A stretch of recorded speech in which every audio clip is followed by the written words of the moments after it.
the unanticipated presence of Meghan Markle and Prince Harry at the premiere of a Bob Marley biopic in Kingston, Jamaica, created a stir when reports surfaced that they were seated among a less distinguished audience. A local blogger captured a moment where the couple appeared displeased as they were escorted to their seats in row 8, hinting at a potential expectation for a more prominent position.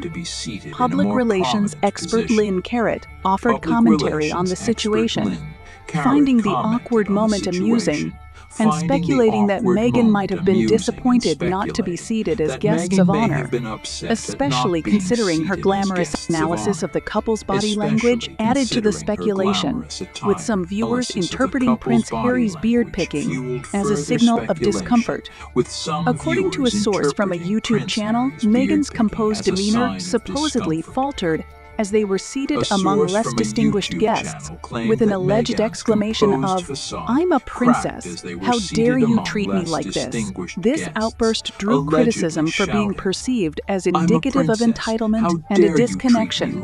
from reality, with Meghan seemingly holding onto her royal title despite departing from the royal family.